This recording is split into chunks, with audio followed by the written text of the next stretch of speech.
여러분 안녕하십니까. 대통령 탄핵소추안 발의 청원에 대한 청문회가 국회 법사위에서 열리고 있습니다.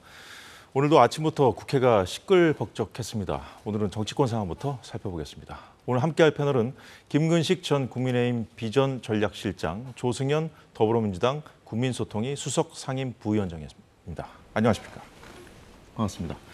국회 청원이 들어왔다고 이걸 갖고 청문회를 하는 게 적법하냐 아니냐 여야가 충돌해 왔는데 그럼에도 청문회는 열렸습니다. 민주당이 만든 판에 여당은 들어갈지 말지 고민하다가 일단 회의에 들어가기로 했는데 청문회 시작 전 법사위 회의장 밖에서 여당이 농성을 벌이면서 여야 의원들 보좌진까지 뒤엉켜서 몸싸움까지 벌어졌는데요. 시작 전부터 아수라장이 된 청문회장 상황 잠시 보고 시작하겠습니다. 정청래 위원장, 법사위원장 만나러 왔어요. 문 열어요. 정청래! 문 열어! 뭘 잘했다고 여기 지나가면서 지금 고함 치고 왜 있어요, 거기서 그래? 고함을 쳐요? 왜? 네? 선생님이 왜- 고함 쳤잖아, 그래. 왜 저에게 조용히 지나. 네, 국민한테 부끄럽지 않으세요? 예? 국민한테 부끄럽지 않으세요? 예? 이미자 의원님 부끄럽지 않으세요? 나는 전혀 부끄럽지 않으세요? 부끄럽지 않으세요? 예? 정말 부끄러운지 아세요? 네, 김근식 실장님께 먼저 여쭤볼게요. 자, 이 난리를 겪고 결국은 회의는 진행 중이에요. 지금 잠시 정회 중이라고 하는데, 우리가 이제 논리적으로 그동안 이제 말싸움을 벌이다가 이제 이 여야 의원들이 오늘 몸싸움까지 벌인 건데 네. 논리적으로 충돌하는 지점에 대해서는 이 자리에서 많이 얘기를 했거든요. 네, 뭐 네. 결론을 내릴 수도 없는 사안이고. 그래서 오늘 좀 우리가 좀 짚고자 하는 것은 여당 의원들이 들어갔단 말이에요. 고민하다가 들어갈지 말지 고민하다가 네. 들어갔어요. 네. 좀 여론전을 같이 펴면서 좀 그 안에서 싸우는 것이 좀 유리하다고 판단했을까요? 그렇습니다. 일단 청원된 내용의 사안을 수리를 해서 법사위에서 이 청원과 관련된 청문회를 열겠다고 지금 정청래 법사위원장이 강행을 하고 있는 건데요. 예. 그 법적 절차에 대해서는 우리 당에서는 그 헌재에다가도 그걸 묵게로 했고요. 네. 그다음에 법적으로 불법이라고 생각을 하고 있습니다. 왜냐하면 지금까지 국회에다가 국민들이 일반인 입장에서 청원을 해서 청원된 내용이 대통령 탄핵을 청원한 적도 없고 그것을 청원을 수리한 적도 없고 또 대통령 탄핵을 수리했다는 이유만으로 국회에서 청문회를 연 적이 없거든요. 예. 그런 면에서 본다면 지금 정청래 법사위원장의 과도한 일방통행에 의해서 이른바 최상병 특검과 김건희 여사 내용 관련해 가지고 대통령 탄핵을 좀 불쏘시개로 쓰려고 하는 의도가 분명해 보입니다. 이제 그런 걸 알고는 있지만 예. 그럼에도 불구하고 어쨌든 법사위원장이 주도를 하고 민주당 의원들이 절대 과반수를 차지하고 있기 때문에 법사위에서 통과가 돼버린 겁니다. 그러니까 법적으로는 자기들이 국회법에 따라서 했다고 하는 거기 때문에 네. 청문회는 열리게 지금 되어 있는 거죠. 그래서 아마 우리 당에서는 그 적법하지 않은 청문회 개최지만 청문회가 열린 이상 우리도 가서 할 이야기를 할 수 있다. 해서 아마 오늘 청문회에 참석해서 서로 간의 공방을 벌이기로 이렇게 생각을 한 것 같습니다. 예, 조승연 부위원장님. 네. 지난번에 이제 상임위에 들어갈지 말지 한참 뭐 고민했었잖아요. 그때도 여당이. 네. 네, 뭐 같은 고민이었을 것 같은데 결국은 이제 고민을 하고 나서 이제 뭔가 행동으로 옮길 때 명분이 필요하잖아요. 그렇기 때문에 좀 농성도 한 것 같은데요. 네. 그리고 이제 농성이라고도 할 뿐만 아니라 이제 불법이라고 규정을 하는 것이죠. 근데 사실 그 불법이라고 하는 것은 좀 말이 안 된다고 생각합니다. 왜냐하면은 지금 국회법에 따라서 절차됐고 청원법에도 지금 국민의힘에서 근거로 세우는 것은 청원법에 의하면은 이 청원을 했을 때 국회에서 다른 기관을 수사할 경우에 처리하지 않을 수 있다. 이건 임의 규정이죠. 그러니까 처리할 수도 있고 안 할 수도 있기 때문에 법대로 하는 거죠. 해석의 처리하는 여지가 것이죠. 있다는 거죠. 그렇죠. 해석의 여지뿐만 아니라 하지 않을 수가 있지만 할 수도 있는 거기 때문에 하는 거죠. 네. 그러니까 불법적인 요소는 없다고 생각이 되고요. 또 위헌이라는 것도 당연히 말이 안 된다고 생각이 됩니다. 그리고 거기다 나와서 전례가 없다는 말씀도 하셨는데 사실 박근혜 전 대통령에 대한 탄핵 절차도 뭐 전례가 있었습니까? 이제 대한민국 국민이 민주주의에 대한 요구 눈높이가 높아지고 그렇기 때문에 탄핵 절차가 됐든 어떤 것이든 국민들이 요구를 하는 것이고 국회는 그거에 대해서 답변을 한 거라고 보여집니다. 그래서 이 청문회는 불법적이거나 위헌적인 게 전혀 아니고요. 국민의 질문에 대해서 국회가 답을 한 것이라고 생각이 됩니다. 그래서 이제 아까 앵커께서 질문하신 고민이 이제 국민의힘에서 많이 있겠지만은 그래도 어쨌든 청문회는 열렸고 불법이 아니라 합법적으로 열렸고 거기에 어쨌든 면책 특권이 있기 때문에 국회의원이 정부에 대해서 비판과 견제 기능이 있고 어떤 의혹 제기도 할 수가 있거든요. 그러니까 그런 거에 대해서 수동적인 대응보다는 적극적인 대응을 하기 위해서 참석을 한 것 같습니다. 이 부분 관련해서 제가 이제 부위원장님께 말씀을 드리면, 그러니까 국회법에 그런 해석이 가능하다라는 이유로 강행하는 게 민주주의에 반한다는 거예요. 제가 누차 말씀드립니다만 법적으로 이걸 할 수 있게 해석이 가능하다 하기 때문에 밀어붙이면 그건 후진 국가가 하는 이야기입니다. 예컨대 조국 전 장관이 지금 2심에서 실형 2년을 받았습니다. 그러면 대법이 남아 있어요. 그러니까 확정 판결이 되지 않았으니까 난 국회의원 나갈 거야. 뭐 그럴 수 있죠. 근데 국민들의 시선은 그렇지 않은 거고 민주주의의 성숙도로 보면 그렇게 하는 게 아닙니다. 트럼프 전 대통령이 그 몇 가지 사법 리스크를 가지고 그래 나갈 수 있어. 법적으로 권한이 있어. 하고 나가니까 욕을 먹는 거 아니겠습니까? 그러니까 제가 뭐 정치학 교수지만 정치학적으로는 법적으로 그 권한이 가능하다는 해석이 가능하다는 그 이유만으로 밀어붙이는 것이 후진민주주의예요. 탄핵이라는 절차도 마찬가지입니다. 탄핵은 헌법에 명시가 돼 있는 절차가 있습니다. 국회 가반의원이 의결하고 발의해서 3분의 2가 의결하고 헌법재판소 인용하면 되는 겁니다. 명확한 절차가 있는데 이른바 청원법의 청원이라는 건 패티션 아닙니까? 국민이 그냥 신문고 올리듯이 하소연을 하는 거예요. 그래서 청원법의 취지는 기관으로서의 국회에다가 정부기관이 이걸 좀 해달라고 요청하는 거예요. 그게 청원의 취지입니다. 탄핵은 헌법의 절차가 명확히 정해져 있어요. 그 절차가 있는데, 아이고, 내가 몇 명이 가서 이 기관으로의 국회가 일 좀 도와줬으면 좋겠습니다라고 하는 건데, 거기에 대통령 탄핵이라는 걸 청원한다는 게 말이 됩니까? 그래서 지금까지는 87년 민주화 이후에 탄핵과 관련된 청원은 한 번도 수리되지 않았습니다. 왜? 그렇게 되기 때문에. 그런데 그걸 할 수 있다. 나는 가능한 해석으로 해서 밀어붙이는 거, 이게 민주주의가 후진적으로 간다는 거예요. 예, 청문회 적법성 논란에 들어가면 우리도 또 빠져나오기 어렵기 때문에 조 부위원장님께 그걸 좀 여쭤볼게요. 지금 김 시장님 말씀하신 것 중에 이게 이제 탄핵안이 아니라 박근혜 전 대통령 탄핵 비교해서 말씀을 해주셨습니다만은 이제 입법 청원에 들어온 거 갖고 이렇게 청문회까지 하는 것이 과연 적절하냐 이 지점이거든요. 그렇죠. 지금 말씀하신 게 민주주의를 말씀하셨고 민주당이 다수를 바탕으로 해서 힘을 바탕으로 밀어붙인다 이렇게 말씀하셨는데 사실 왜 이렇게 극한 대립까지 가고 있습니까? 윤석열 대통령께서 지금 그 대통령이라는 권한을 남용해 가지고 막무가내로 밀어붙이고 있기 때문이거든요. 그래서 지금 예를 들면은 최혜병 특검 같은 경우에도 1년이 넘게 은폐 의혹이라든지 수사 외압 의혹이라든지 이런 것이 나오고 있는데도 대통령이 밀어붙이고 있습니다. 지금 방송 장악도 예를 들면 방송 장악 같은 경우에도 자꾸 이제 살라미 전술로 해서 방통위원장 임명했다가 바로 이제 탄핵당할 것 같으면은 해임하고 또 임명하고 이런 살라미 전술로 방송장을 밀어붙이고 있지 않습니까? 그러니까 이렇게 정부에서 밀어붙이고 힘을 바탕에 밀어붙이고 있기 때문에 국회에서도 그거에 대해서 대응하기 위해서 이렇게 하지 않을 수가 없는 거죠. 그래서 그 정당성에 대해서 좀 말씀드리고 싶은 거고요. 민주주의를 이렇게 말씀하셨는데 지금 국민들께서 물어보면은 거기에 대해서 국회는 답하는 건 저는 당연하다고 봅니다. 전례가 없어도 답할 수 있다고 저는 생각하거든요. 예. 김 실장님, 지금 뭐 이렇게 조승현 부위원장님이 뭐 말씀 중에 뭐 특검법 얘기도 하셨고 최상무 특검법 같은 경우에 이제 민주당이 국민의힘 전당대회 끝나고 나서 한다고 그래가지고 또 국민의힘이 반발하고 있는 게 있고 또 방송법 얘기도 하시고 뭐 탄핵 얘기도 하시고 방통위원장 뭐 이런 얘기도 하셨는데 우리가 이 문제에 더 얘기를 하면 너무 길어지기 때문에 어쨌든 지금 발언을 하셨으니까 짧게만 좀 반박을 그러니까 해주십시오. 뭐 대통령의 국정운영 기조가 상당히 뭐 불통이다 이런 이야기 할 수 있습니다. 그것을 이제 견제하고 또 이의 제기하고 문제 제기하는 게 야당의 역할이죠. 그걸 뭐 문제 삼는 건 전혀 아니고요. 뭐 최상병 특검이라든지 뭐 방통위원장 임명을 하고 뭐 이런 건 다 대통령의 고유 권한인데 하는데 거기에 대해서 야당의 문제가 있다 비판할 수 있어요. 근데 그런 이유로 야당 민주당이 하고 있는 게 뭡니까?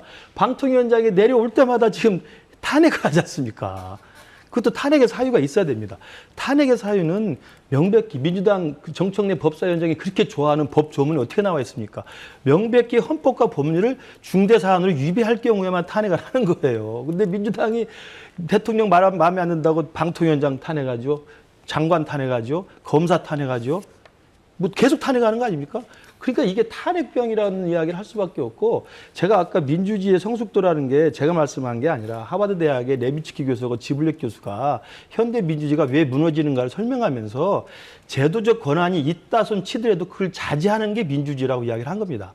그러니까 제도적 권한을 다 있는 그대로 다 쓰는 게 후진적이라는 거예요. 예컨대 영국 여왕, 영국 국왕이 총리를 임명할 권한이 있습니다. 근데 거기에 어느 법에도 영국 국왕이 다수당의 대표를 임명하라고 돼 있지 않아요. 그러나 한 번도 영국에서는 국왕은 항상 다수당의 대표를 총리를 임명합니다. 이런 게 보이지 않는 규범이에요. 법에 내가 아무나 할 수 있으니까 국왕이 오늘 갑자기 소수당의 어떤 대표를 한다고 법적으로 문제가 없다고 주장할 수 있죠. 그게 민주주의입니까? 상임위 배분도 마찬가지입니다. 국회 개원할 때 상임위를 여야가 몇 대 몇에서 나눈다. 국회법에 없어요. 그러나 그렇게 하는 겁니다. 바로 그것이 민주주의에 보이지 않는 규범이다. 그 규범조차를 지금 민주당은 사사건건 정청래 같은 사람을 앞세워서 야, 문구에 나왔으니까 할 수 있잖아. 나 그냥 할 거야. 밀어붙일래. 너 발언 중지해. 밀어붙이는 겁니다. 얼마나 후진적인 방식입니까? 예, 진도를 좀 나가면서 두 분 말씀 네. 들어볼게요. 자, 오늘 이 몸싸움 과정에서 민주당 전현희 의원이 부상을 당하기도 했는데요. 통증을 호소하고 있다고 합니다. 그런데 그 정확하게 어떤 상황에서 벌어진 그 부상인지는 지금 확인이 좀 어려운 것 같고요. 근데 문제는 화면 준비됐으면 좀 보여주시죠. 예.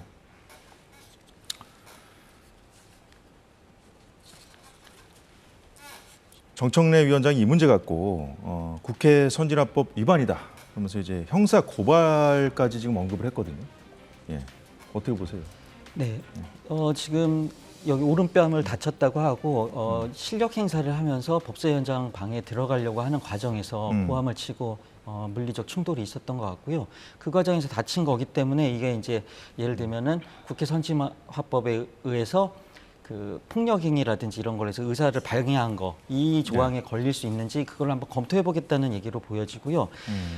지금 이렇게 극한 대립으로 가는 거에 대해서 다시 한번 말씀드리면 아까 지금 스티븐 레비츠키 교수에 대해서 말씀하셨지만은 그분이 이제 민주주의의 위기에 대해서 얘기한 것은 대통령도 마찬가지입니다. 재앙적인 대통령제의 그 권한을 남용을 해서 강압적으로 아주 독재에 가까운 방식으로 국정 운영하기 때문에 그거에 대해서 문제점을 여당에서도 많이 느끼고 있지 않습니까?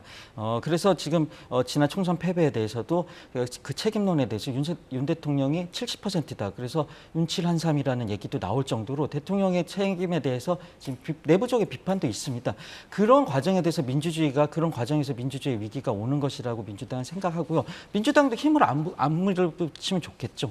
그렇지만은 그 대화 타협이 실종되는 과정에 그 가장 큰 책임은 이 국정 운영 일방통행식 국정 운영하는 윤석열 대통령에게 책임이 있다고 말씀을 드리고 싶습니다. 네, 전현희 의원이 부상당한 과정, 뭐 여러 명이 막 엉켜 있는 상황에서 네. 벌어진 일 같아요. 그런데 이제 개원식도 못 하고 지금 이러고 있는데 뭐 어떻게 계속 이런 식으로 가면 되겠습니까? 글쎄요, 그러니까 네. 여야가 21대 국회도 그랬고 지금도 그랬고 너무 이제 정치가 실종돼 버린 상황이거든요.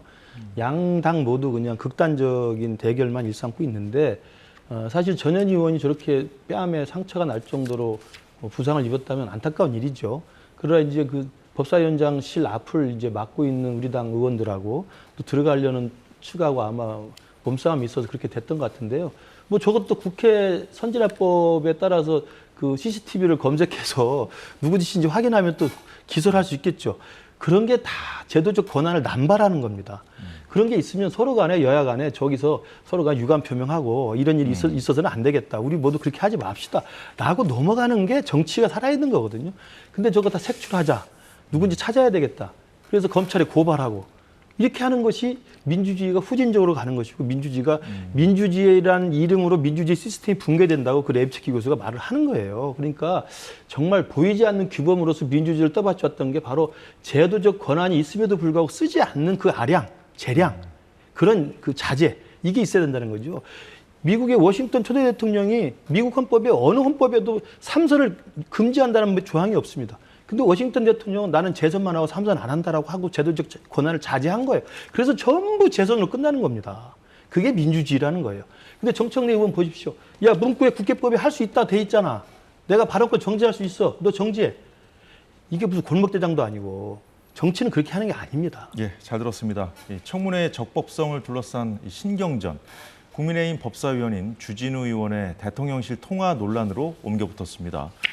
민주당은 대통령 경호처명의 유선 전화에 지난해 7월 31일 송수신 내역에 당시 대통령 비서실 법률비서관이었던 주 의원이 포함된 걸 지적하면서 주 의원이 이해 충돌에 해당된다며 주 의원을 법사위에서 배제해야 한다고 주장했습니다. 그래서 실랑이가 벌어졌는데 영상 준비했습니다.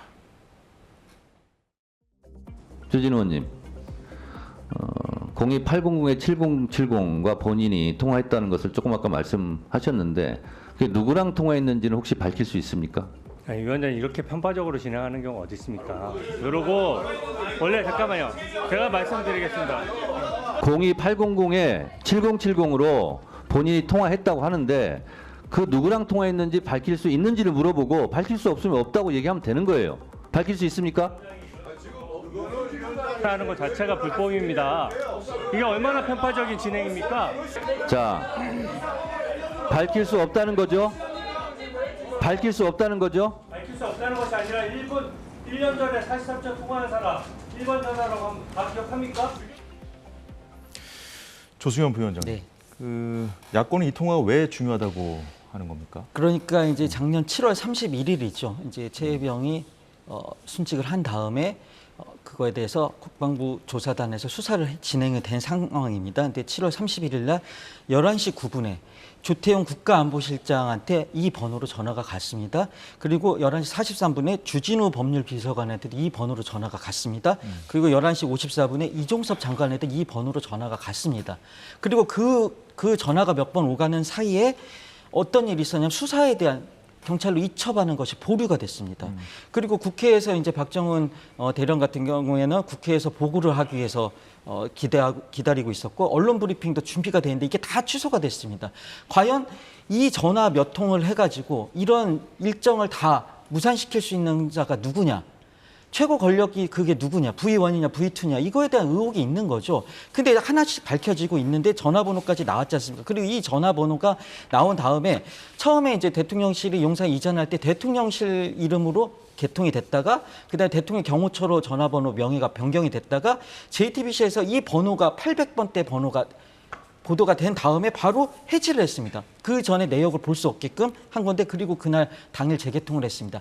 이것조차도 증거인멸의 정황이 의심이 되는데 그래서 과연 이 전화를 해서 이런 상황을 만든 게 그 최고 권력이 과연 누구냐 이거에 대한 의문이 있는 거죠. 그걸 밝혀내기 위해서 청문회를 하는 것이죠. 자, 김근식 실장님, 여당은 박정훈 대령이 당시에 이제 이첩 보류 지시를 어기고 이첩한 부분에 초점을 맞춰서 오늘 질문을 하더라고요. 네. 근데 어떻게 보면은 이첩 보류가 됐기 때문에 어쨌든 그 다음에 벌어진 상황들 그와 관련된 연장선상에서 오늘 주진우 비서관의 통화 내용도 지금 의혹을 또 제기한 게 아닌가 싶은데요. 그렇죠. 그러니까 네.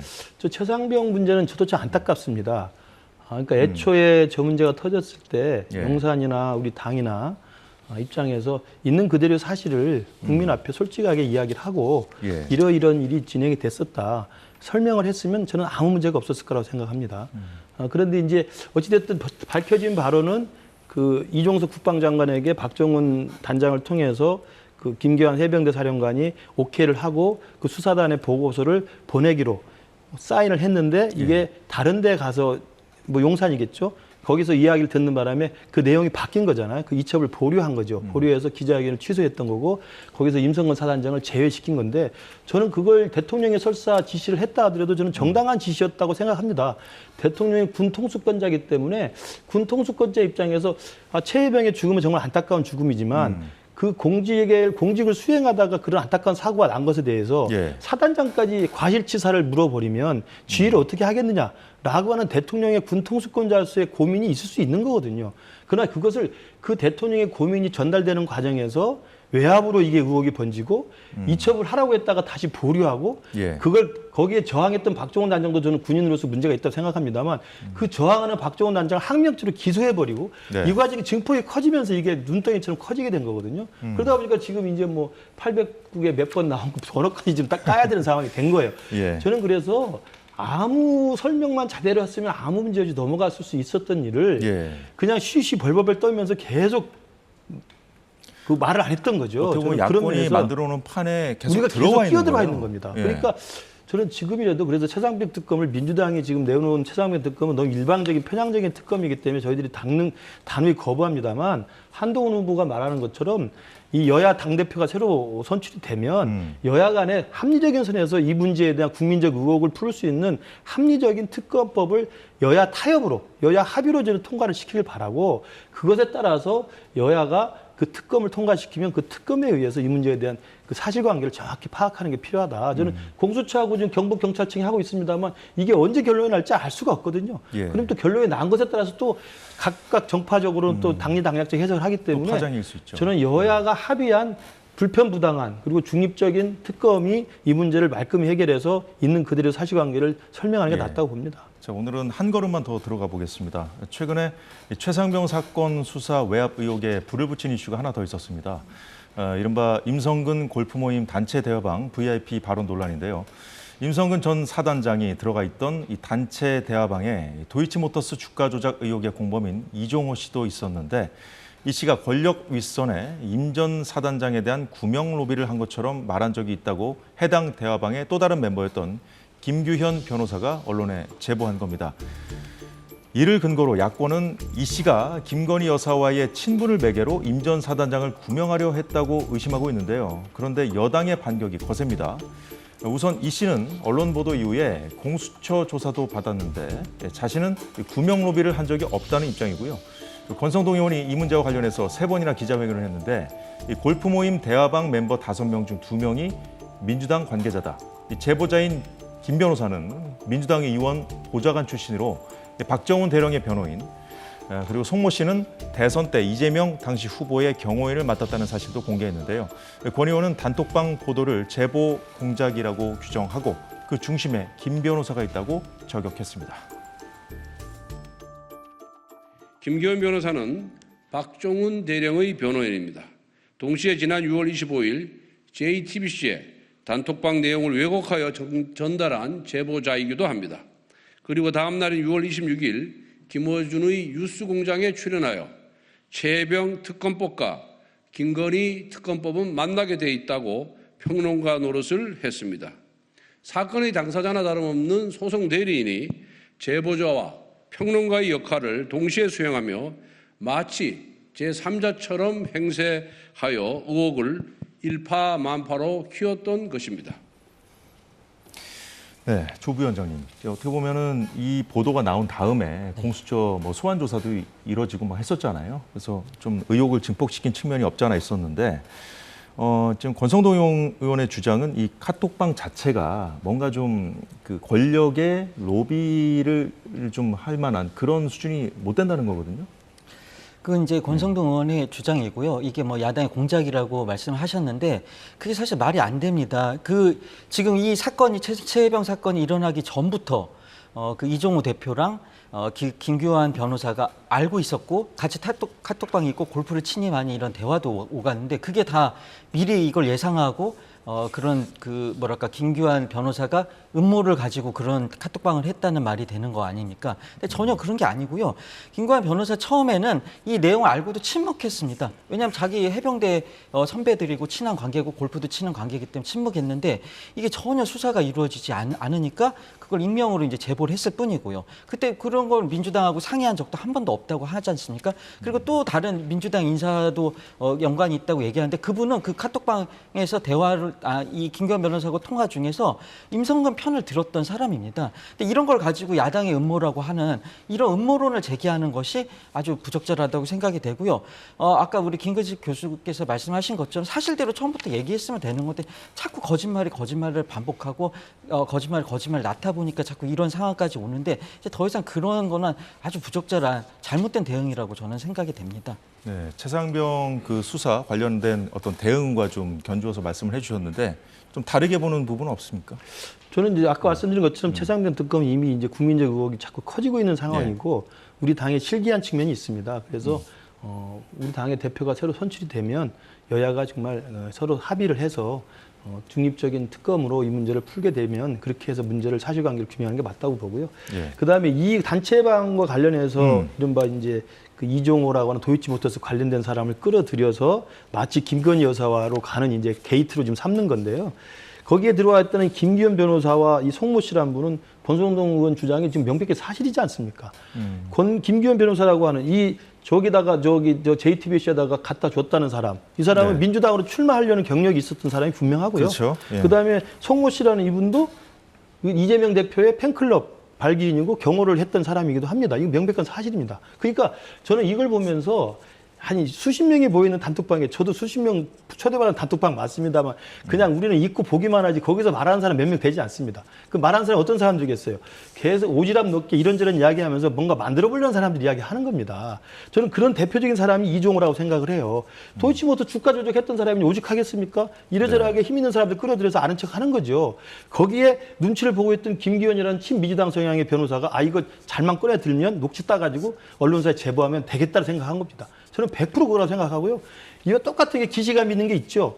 지난번에 채널A 사건 때 한동훈 검사장 죽인다고 권원 유착이라고 그래서 MBC가 단독 특종 보도에서 네. 채널A 기자가 한동훈 검사장과 짜고 유시민을 엮으려고 했다.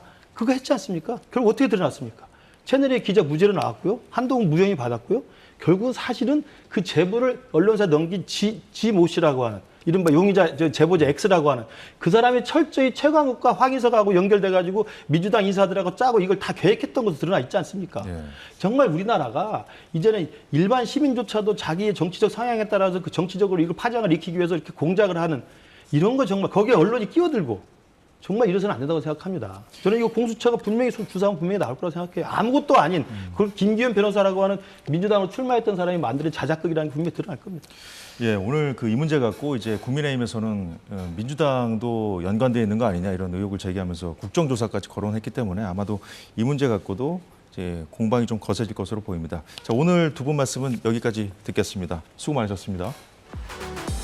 최근 피격 사건으로 대세론이 굳어진 트럼프 전 미국 대통령이 우리 시간으로 오늘 오전에 공화당 대선 후보 수락 연설을 했습니다.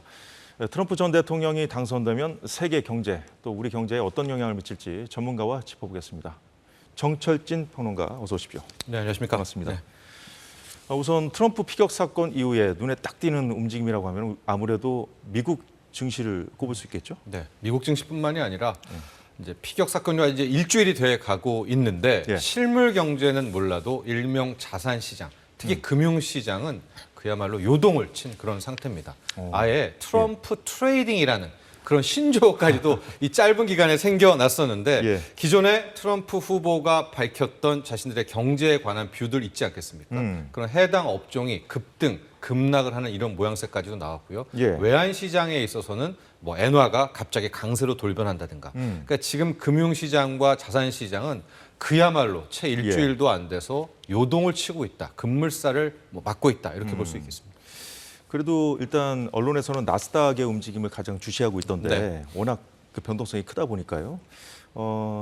좀 그동안 나스닥 시장 미국 증시를 좀 이끌어왔던 견인차가 맞습니다. 어쨌든 인공지능이잖아요. 네. 인공지능이라고 해봐야 어쨌든 결국에는 반도체 칩이잖아요. 네. 반도체에 대해서 트럼프 전 대통령이 좀 그쵸. 부정적이죠. 네. 보조 아니요, 문제도 그게 아니라 이제 이런 네. 겁니다. 실은 트럼프 후보가 굉장히 명확했던 게 싫어하는 분야가 있습니다. 뭘 싫어하느냐? 예. 신재생 에너지는 자기가 용납할 수가 없다. 전기차. 예, 그래서 예. 전기차, 2차 전지, 태양광, 풍력 이쪽은 이제 트럼프가 대통령이 되면 예. 약해지겠다라고 해서 그 피격 사건 이후부터는 이미 주가가 이제 급락하고 있고요. 트럼프 후보가 좋아라는 업종이 또 있어요. 방산 같은 경우에는 이제 자국의 방위는 자국이 책임져야 되기 때문에 이제 무기 시장, 특히 방산은 굉장히 클 것이다. 특히 또 전통적인 뭐 자동차라든가 셰일가스 산업들은 또 조화라가 됐는데 네. 실은 이 반도체 같은 경우에는 트럼프 후보가 오히려 AI, 반도체 쪽에서는 우호적이다라는 쪽이 많아서 예. 실제 뭐 월화 같은 경우에는 큰 이제 문제들이 없어 보였었는데 이 블룸버그 통신과의 인터뷰 속에서 예. 상황이 완전히 바뀐 것이죠. 그때도 직격적으로 반도체 이야기를 한 것이 아니라 예. 기자가 대만에 대해서 물어봤을 때 타이완. 타이완에 대해서 물어봤을 때 그런 얘기를 하는 거예요.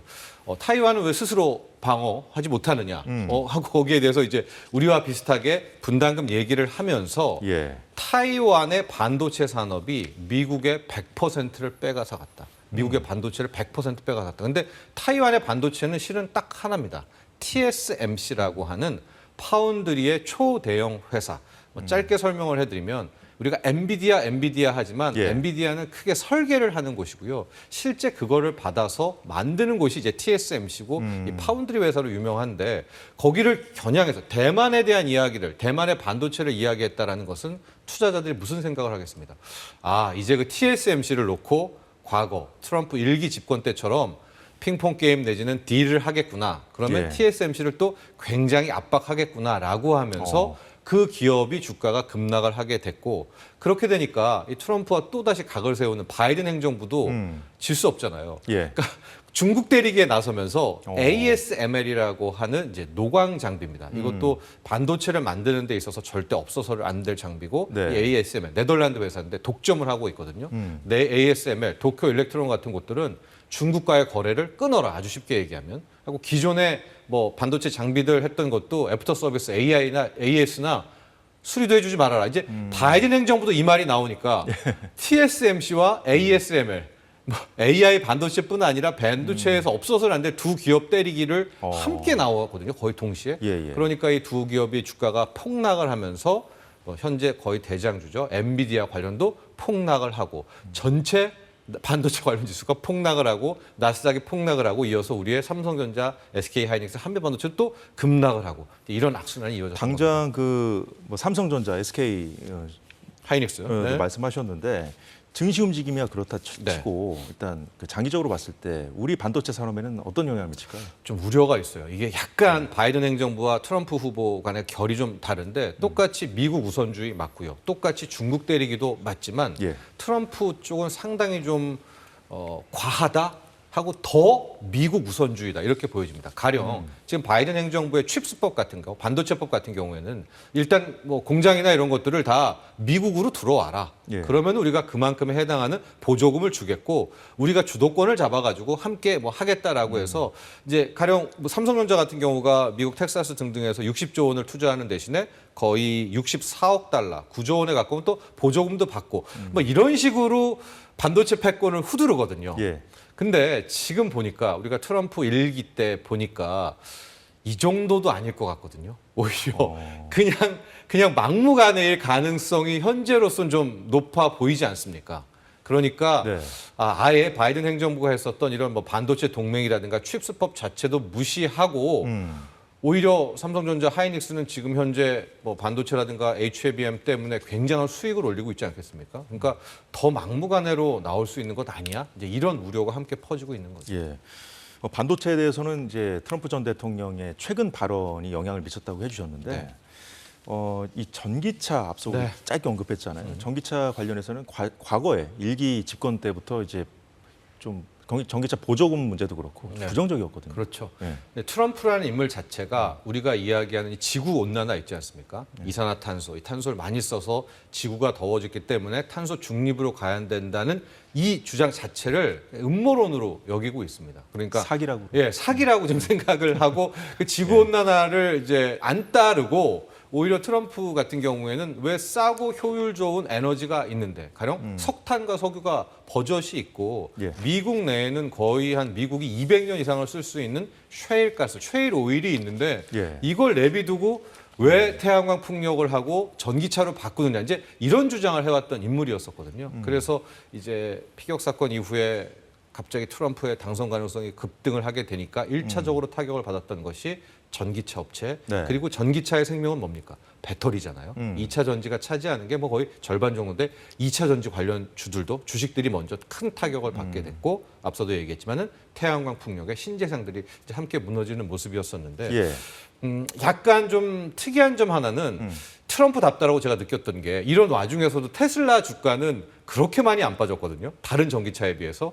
그건 이제 일론 머스크가 일종의 이제 테슬라 캠프에 이 트럼프 캠프에 예, 합류하고 뭐 매달 630억씩 선거 후원금도 내겠다고 하니까 시장도 눈치를 챈 것 같아요. 전기차는 그렇게 미워해도 또 자기 쪽에 도움이 되는 뭐 테슬라는 봐주는 것이 아니야. 또 이런 하나의 일각도 읽어볼 수는 있겠지만 지금 트럼프 후보도 그렇고 부통령 후보로 정해졌던 JD 벤스도 이런 전기차 쪽은 아예 뭐 박살내겠다 뭐 이런 쪽에 좀 주장을 하고 있기 때문에 우리는 지금 2차 전지의 최강자 아니겠습니까? 예. 거기다가 현대차, 기아차를 비롯해서 이 전기차 플랫폼을 갖고 있는 그런 회사이기 때문에 또 미국에다가 지금 전기차 공장도 지으려고 하고 있는 이런 상황이기 때문에 우리 한국 경제도 상당히 좀 우려가 되고 있죠. 근데 이제 그 일론 머스크 효과 말씀을 해주셨는데 그 어쨌든 그 자국산 전기차하고 또 그 해외, 또 네. 우리나라를 포함해서 다른 나라 이제 전기차에 또 차별적으로 또 이렇게 정책을 펼 수 있는 거 아니냐 뭐 이런 얘기도 나오더라고요. 예, 그런 여지는 좀 남아 있고 또 그런 거죠. 아니 그 탄소 중립이라는 거, 지구 온난화라는 게 대세인데 트럼프라는 한 인물이 그거를 역행해서 트럼프는 지금 2019년 코로나19 이전으로 좀 되돌아가고 싶어하는 거거든요. 이제 그게 가능하겠느냐? 결국은 어느 정도의 전기차 산업을 뭐 육성할 수밖에 없지 않겠느냐는 생각도 있지만 예. 우리가 일기 때 봤잖아요. 일단은 지르고 나서 그 판을 또 바꾸는 이제 그런 행태들 때문에 상당히 긴장하고 가장 먼저 선반영하는 주식시장이 주가가 먼저 급락한 그런 모습을 보인 겁니다. 또 한 가지 트럼프 하면 떠오르는 것이 관세잖아요. 네. 오늘 그 관세 관련해서 수락연설에도 발언한 게 있거든요. 잠시 보고 이어가도록 하겠습니다. So tonight, with faith and devotion, I proudly accept your nomination for President of the United States. Thank you. They're building some of the largest auto plants anywhere in the world. Those plants are going to be built in the United States, and our people are going to man those plants.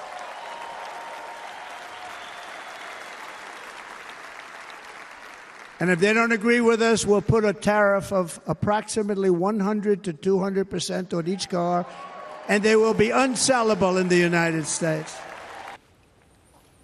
예, 트럼프 재집권 시에 미칠 경제적 영향, 관세 부분 좀 저희가 뜯어볼 건데요. 네. 트럼프 전 대통령 블룸버그와의 인터뷰에서는 이런 얘기를 했어요.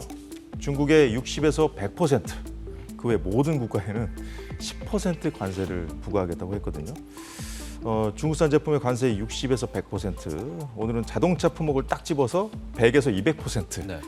관세 부과할 거라고 했는데, 자 이렇게 되면 이 중국 입장에서 보면 이제 가격 경쟁력이 떨어질 수밖에 없는 거잖아요. 이건 다른 나라도 마찬가지일 것 같은데. 그렇죠. 예. 일단은 이제 보편적 관세 10%에 대해서 이야기를 좀 해보면 일단 저렇게 이야기를 했지만 더 중요한 건 아마도 자국, 그러니까 미국에 대해서 흑자를 내고 있는 상대국을 훨씬 더 압박을 할 겁니다. 그래서 저 10%라는 일종의 보편적 관세 이야기를 했고 예. 중국 쪽은 원래 중국 때리기가 이제 트럼프 1기 때 핵심 아니었었습니까? 그게 미중 무역 전쟁의 시작이었었는데 블룸버그 때는 60에서 100%, 오늘은 100에서 200%를 관세를 이야기했는데요. 네. 이 말을 우리가 잘 봐야 될 게 현재 미국에서 중국 전기차는 팔리지가 않습니다. 그러니까 미국 사람들이 중국 차를 사고 있지 않기 때문에 저 관세를 때린다라는 게 큰 의미가 없거든요. 중국 전기차는 거의 중국인들한테 많이 팔고 있는 거죠. 예. 근데 저 말을 잘 보면 지금 중국은 하도 미국이 중국을 압박하니까 어떤 방법을 쓰고 있느냐. 멕시코에다가 공장을 져서 우회적으로 수출을 하는 거예요. 태국이라든가 말레이시아에 예. 태양광 패널 공장을 넣어서 이제 바이든은 태양광 쪽으로 갔으니까 태양광 패널이 실은 중국 거지만 이게 수출은 말레이시아에서 하게 되는 이런 행태를 쓰고 있는데 저기에서 중국 차에 대해서 뭐 200% 관세를 때린다는 것은 예. 이제 그 우회적인 수출들 예. 중국이 멕시코라든가 이런 데 거쳐서 오는 그런 차도 아예 용납을 안 하겠다라는 아주 중국은 정말 절대 발을 못 붙인다라는 초강경적 발언이었다 이렇게 보여집니다. 지금 유럽도 바짝 긴장하고 있다는데 관세 네. 때문에 우리한테도 좀 관세를 더 물릴까요? 가능성이 좀 있다고 봅니다. 트럼프 일기 때도 봤지만 동맹이다 뭐다 그런 것도 대의 명분이라든가 이런 거에 그렇게 연연하지는 않고 있거든요. 늘 협상, 자기한테 많은 것을 가져갔으면 그만큼의 또 대가를 치러야 된다는 쪽이기 때문에 결과적으로 우리도 흑자를 보고 있는 부분들이라면 어떤 식으로든 태클을 걸고 또 압박을 할 것으로 보여집니다. 네, 지금 사실 이 관세를 때리면 중국도 보복 관세를 때릴 수도 있잖아요. 네. 그렇게 되면은 이제 미국 증시에도 악영향을 줄 수도 있는데 네. 이 트럼프가 집권하면 이제 증시를 부양책을 이런저런 걸 또 쓸 거라고 관측을 많이들 하잖아요. 네. 집권 일기 때도 그랬으니까. 네. 근데 이제 증시가 우리가 예상하는 대로 안 흘러갈 수 있을 가능성도 예상해 볼 수 있을까요? 현재 이제 그런 거죠. 첫 번째 관세 얘기를 할 때마다 많은 경제학자들은 그렇게 중국산 메이드 인 차이나에게 100% 200% 혹은 뭐 60% 정도를 때리면은 메이드 인 차이나 물건이 다수인데 물건 값은 올라갈 수밖에 없겠죠. 그럼 물가를 낮추려고 인플레이션을 잡으려고 노력을 해왔는데 트럼프의 관세 때문에 다시 인플레이션이 오히려. 나올 수가 있기 때문에 과연 트럼프가 그거를 할 수 있을까? 뭐 그런 의구심도 함께 나오고 있거든요. 또 하나 지금 이제 금리 인하도 나오고 금리를 떨어뜨리려고 특히 시장 금리를 낮추려고 많은 노력을 해왔었는데 예. 근데 트럼프는 재정을 무조건 확보를 하고 사업을 하잖아요.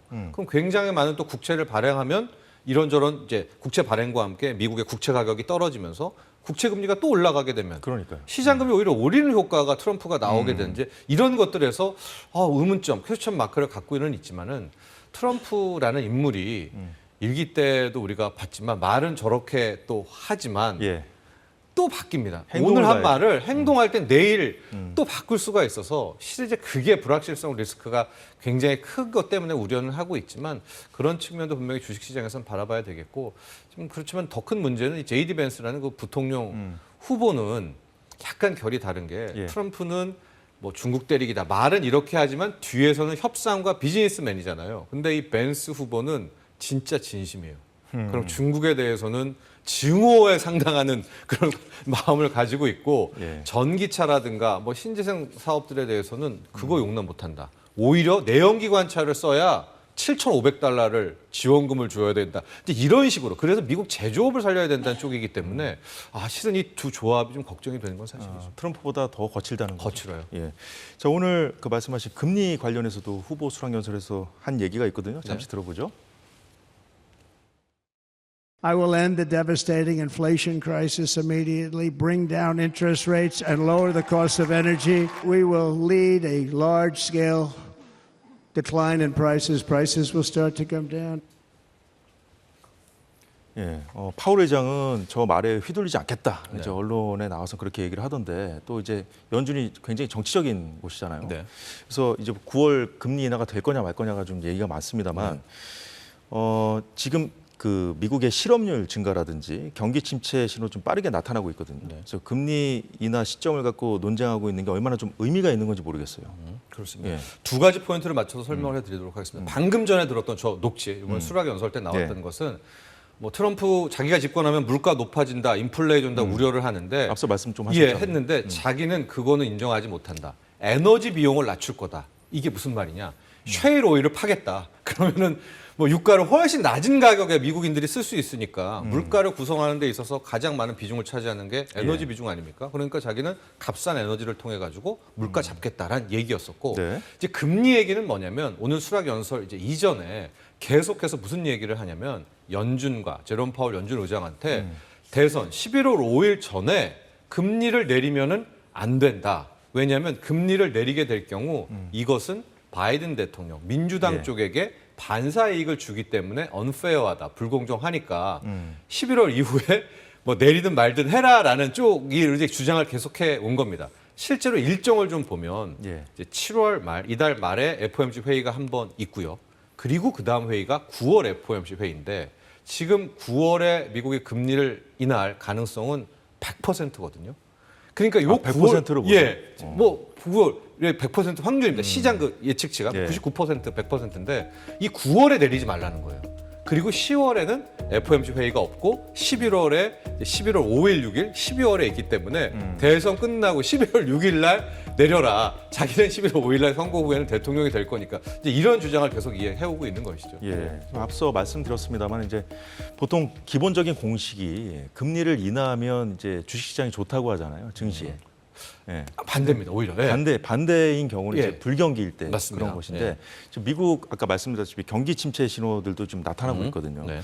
금리 인하 시점을 뭐 늦춘다고 해서 그게 과연 나중에 뭐 내년 겨울도 뭐 내년 이제 봄 이때 경기에 얼마나 과연 도움이 되겠는가?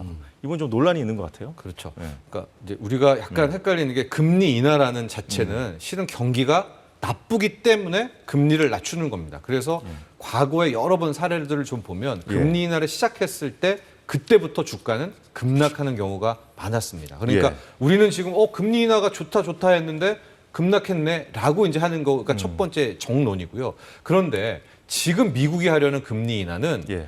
보험성 금리 인하라는 요걸 하려는 거예요. 그게 무슨 얘기냐? 지금 경기는 안 나쁜데 경기가 나빠질까 봐 미리 내가 낮춰줄게. 예방주사 차원. 맞습니다. 네, 보험적으로 금리를 낮춰줄게라고 하는 보험성 금리 인하인데요. 2019년 트럼프 때 한번 해봤거든요. 예. 보험성 금리 인하는 주식이 진짜 좋아라 합니다. 왜냐하면 이건 경기도 안 나쁜데 금리만 낮춰준 거니까 굉장히 자산 시장에 좋잖아요. 그러니까 바로 이 부분을 트럼프는 체크를 해서 자기 대선 전에 이 보험성 금리 인하를 하지 말라 이제 이렇게 이야기를 한 것이고요. 예. 과연 이번에 보험성 금리 인하를 할 경우가 지금 약간 침체 정도로 보일 수 있는 미국 경기를 되돌릴 수 있는가? 이건 정말 거대한 주제이기는 한데 저는 이미 미국 경기는 다운턴으로 돌아섰다고 보고 있거든요. 고용도 그렇고 그래서 이제는 이제 경기 하락이 시작됐다라는 이제 그런 측면으로도 좀 함께 읽고 있습니다. 한국은행의 고민도 좀 커졌다고 하는데 다음 시간에 네. 또 그동안 진행된 상황 또 얘기 나눠보죠. 오늘 여기까지 듣겠습니다. 네. 고맙습니다. 네, 이어서 사회 이슈 짚어보겠습니다. 오늘은 박성배 변호사가 함께하겠습니다. 어서 오십시오. 안녕하십니까. 예, 변호사님 오늘부터 출생통보제, 보호출산제 시행하잖아요. 자, 예전에 논란이 됐었던 이른바 그림자 아이를 막기 위해서 도입한 거죠? 지난해 6월에 수원 영아 시신 사건이 세상에 드러났는데 이 30대 친모가 2018년, 2019년 병원에서 각 여아와 남아를 출산했음에도 불구하고 자택 등지에서 살해하고 그 시신을 냉장고에 보관한 사건이었습니다. 근본적으로 병원에서 출산했음에도 불구하고 출생 신고를 하지 않아 국가가 보호할 수 있는 사전 준비가 되지 않은 상황이었는데 예. 이와 같은 상황을 막기 위해서 오늘부터 출생통보제와 보호출산제를 동시에 시행하게 됐습니다. 예. 만일 부모가 출생 신고를 하지 않더라도 자치단체가 뭐 대신 할 수 있다든가 이런 식으로 좀 바뀌는 건가요? 의료기관이 출생 연월 일시 산모의 이름을 건강보험심사평가원에 통보하면 네. 건강보험심사평가원이 관할 지자체에 이 정보를 다시 통보하는 형태입니다. 이 제도 시행 이후에도 부모는 출산한 아이의 출생 신고를 행할 의무가 있습니다만 일정한 기간 내에도 부모가 출생 신고를 행하지 않을 경우에 예. 이 지자체가 독촉을 하고 그럼에도 불구하고 출생 신고가 이루어지지 않으면 이 지자체가 직권으로 법원 허가를 얻어서 출생 등록을 할 수 있습니다. 그렇군요. 자, 의료기관에서 통보를 해야 되는 거잖아요. 자치단체에서 대신 해주려면. 네네. 그런데 병원 밖에서 출산하는 경우도 있지 않습니까? 이와 같이 사각지대가 있을 수 있습니다. 대다수의 산모가 병원에서 출산을 합니다만 임신과 출산 사실을 밝히기 꺼려하는 산모가 있을 수 있고 의료기관 밖에서 출산해서 유기하는 상황이 발생할 가능성이 여전히 남아 있습니다. 이에 대비해서 보호출산제가 동시에 시행되는데 임산부가 가명 그리고 관리번호, 주민등록번호를 대체하는 번호입니다. 예. 이 관리번호를 토대로 산전 검진과 출생을 할 수 있는 제도가 시행된 것입니다. 다만 이 보호출산제는 최후의 수단이어야 합니다.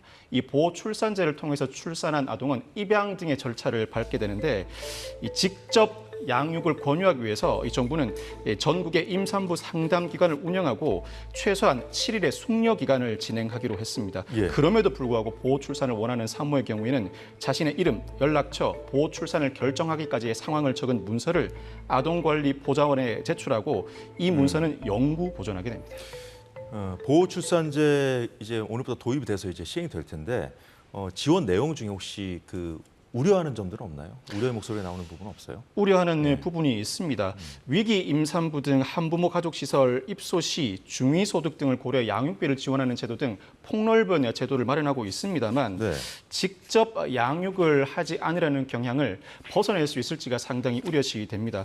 이 출산 후에 주거 등 실질적인 지원이 필요한데 영유아의 경우에는 보호자와의 애착 형성이 가장 중요한 만큼 직접 양육을 시행할 수 있도록 임대주택을 지원하거나 직업 연계가 절실히 필요한 사안이라고 할 수 있습니다. 특히 예. 부모의 익명성과 아동의 알 권리가 충돌할 가능성이 상당히 높은데 이 보호 출산제가 실시된 경우에 이 아이가 향후 성인으로 성장하거나 법정 대리인의 동의를 받아서 출산 정보 공개 청구를 할 수 있습니다. 그렇지만 그때에도 생모나 생모의 인적 사항은 제외하고 그 정보를 공개하게 되는데 예. 이 프랑스의 익명 출산제와 상당히 유사한 제도라고 할 수 있습니다. 반면에 독일의 실내 출산제는 원칙적으로는 생모 등의 정보를 공개하지 않습니다만 소가 제기될 경우에 법원이 양측의 이해관계를 고려해서 생모 등의 인적 사항을 공개할 수 있도록 하고 있습니다만 우리 정부는 당장 출산을 유도하고 유기 등의 사태를 막기 위해서 보호 출산제를 도입한 것입니다. 예, 다음 소식 보겠습니다. 경북 봉화에서 발생했죠. 경로당 농약 사건 큰 충격을 주고 있는데 피해 주민이 한 명 더 늘어났어요. 이 사건은 지난 15일에 피해자 4명이 농약 성분에 중독돼 쓰러진 사건인데 바로 어제 18일에 역시 이 마을 주민인 80대 여성이 농약 중독 증상을 보여 쓰러집니다. 네. 병원에서 위세척을 해본 결과 마찬가지로 살충제 성분이 검출되었는데 이 여성도 기존 피해자 4명처럼 복날 식당에서 식사를 한 뒤 경로당으로 이동했다고 합니다. 다만 커피 등을 마셨는지 여부는 아직까지 확인되지 않고 있습니다. 네, 어떤 경로로 이들이 이제 농약을 먹게 됐느냐 이것이 쟁점인데 지금 알려진 것은 말씀하신 커피하고 오리고기잖아요. 네네. 근데 이제 추가 이송된 80대 여성은 먼저 쓰러진 주민 그 4명, 네. 4명과 다른 테이블에서 오리고기를 먹었다고 해요. 앞서 먼저 농약 중독 증상을 보였던 피해자 4명의 경우에는 뒤늦게 이 식당에 도착해서 마지막에 식사를 하였으므로 식당에서 먹은 오리고기 등 음식에 농약 성분이 포함되어 있을 가능성이 상당히 높다는 분석이 지배적이었습니다. 그런데 예. 이번에 쓰러진 80대 여성의 경우에는 이들 4명과 다른 테이블에서 식사를 해왔었고 당시 피해자 4명이 식사한 테이블에 또 다른 한 명도 있었습니다만 그 한 명은 농약 중독 증상을 보인 바가 없습니다. 식당 음식 가능성은 여전히 열려 있습니다만 예. 다른 음식물에서 농약 성분이 검출될 가능성이 높아진 상황입니다. 근데 이제 4명이 먼저 쓰러졌고 어제 이제 추가로 이제 그 피해 주민 한 명 더 나오신 분 이분은 사흘 뒤에 쓰러졌거든요. 네네. 그 너무 그 시간차가 커요. 네네. 그러면 이제 같은 자리에서 이게 농약을 이렇게 먹었다고 하기가 좀 어렵잖아요. 그렇게 설명할 수는 없습니다. 같은 시간에 농약 성분을 흡입했다면 그 증상이 3일 정도의 텀이 벌어질 수가 없습니다. 예. 오히려 다른 시간에 다른 경로를 통해서 흡입했다고 봐야 할 것 같은데 경찰은 일단 식당 오리고기보다는 네. 경로당에서의 커피가 농약 성분을 유발할 가능성이 높다고 보고 있습니다. 아직까지는 이 커피에 대해서 주민들 진술이 냉장고 안에 있었다, 밖에 있었다 엇갈리고 있고 피해자가 직접 진술한 내용이 아닌 만큼 그 판단에는 신중을 기하고 있습니다. 경찰은 현재까지는 농약 투입, 흡입의 경로를 특정하지 않고 네. 여타 식음료 등 다양한 가능성을 열어두고 있는데 국과수의 각종 음식물 정밀 검사 결과가 나오면 어느 정도 농약 성분의 유출 경위가 파악될 것으로 보입니다. 일단 경찰은 커피에 중점을 두고 예. 누군가가 타준 커피인지 완제품인지가 결정적인 쟁점이 될 것이라고 전망하고 있습니다. 그렇군요. 네 명이서 공통적으로 먹은 건 커피가 맞는 건가요? 4명이 먹은 건 커피가 맞습니다. 네. 일단 피해자들이 이 경로당 주민들 아침 일찍부터 여러 사람과 함께 있었다는데 이제 용의자가 이 안에서 같이 움직였을 가능성이 높은 건가요? 피해자 4명이 이 당일 오전 6시 40분경에 다른 주민들과 함께 그라운드 골프를 쳤다고 합니다. 다른 마을 주민들도 있었다고 하는데 예. 일단 경찰은 이 그라운드 골프장 CCTV를 확보하고 골프 회원 명단을 파악 중이라고 합니다. 이 자리에서 특별한 다툼의 정황은 보이지 않았다고 하는데 네. 이와 같이 사전에 어울렸던 시간과 장소가 존재한다면 식당 이후에 한정할 것이 아니라 사전에 어울렸던 시간과 장소부터 일련의 상황에 걸쳐서 누군가가 이 사건에 개입해서 농약 성분을 투입할 가능성도 열어둬야 할 것으로 보입니다. 네. 이 경찰이 이 농약 판매업자 등도 조사하고 있습니다만 이 사건의 경우에는 누군가가 이 피해자들에게 접근할 수 있는 시간, 장소, 동선이 한정돼 있습니다. 그 용의자의 범위가 폭넓지 않은 만큼 특정된 용의자를 상대로 추출 작업을 진행한다면 네. 비교적 손쉽게 용의자를 특정할 수 있을 것으로 보입니다. 네, 박 변호사님 형사 출신이시잖아요. 근데 이런 경우에 이런 사건이 이제 과거에도 농촌마을에서 여러 번 있었지 않습니까? 네네. 어떤 식으로 수사를 용의자를 특정하나요? 일단 어떤 물질이 사망과 상해를 유발했는지를 특정하고 나아가서 통상은 마을 주민 내부자 또는 그 관련자가 범인인 경우가 상당히 많습니다. 외부자가 이 사건에 연루되었다면 금방 누군가의 눈에 띄기 마련입니다. 예. 그렇지 않다면 내부자일 가능성이 상당히 높아서 내부자 중에서 원한과 갈등 관계에 있는 인물을 특정하기 마련인데 네. 이 원한과 갈등 관계 사실 수사 초기에는 주민들이 말을 아끼면서 진술을 하지 않다가 어느 순간부터 그 진술을 하는 경우가 상당히 많습니다. 특히 그래요?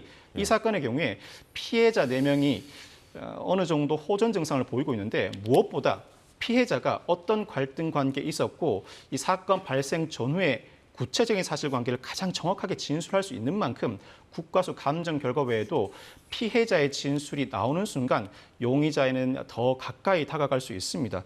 물론 그렇다고 하더라도 용의자 특정은 신속하게 이루어져야 합니다. 용의자 특정이 신속하게 이루어져야 용의자가 지금도 소지하고 있을 범행도구나 옷, 소지품이 묻어있는 농약 성분을 추출할 수 있기 때문인데 멀지 않은 곳에 용의자가 있을 것으로 보입니다.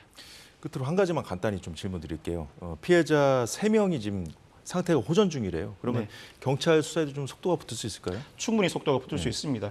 물론 경찰 조사에 충분히 응할 수 있는 호전 상태는 아니라고 합니다만 굳이 경찰 관세에 부를 필요 없이 경찰이 필요한 사항을 병원에 가서 물어볼 수 있고 용의자 특정에 필요한 가장 결정적인 2-3가지 질문만 하고 그에 관해 충분한 답변만 얻을 수 있다면 국과수 감정 결과와 별개로 용의자 특정에 상당히 적극적으로 다가갈 수 있습니다. 그 정도 단서만 포착된다고 하더라도 그동안 경찰이 탐문 수사나 CCTV 등을 통해서 파악한 여타 정보와 결합해서 충분히 용의자를 특정해 피해자를 추출해낼 수 있는 작업에 박차를 가할 수 있습니다.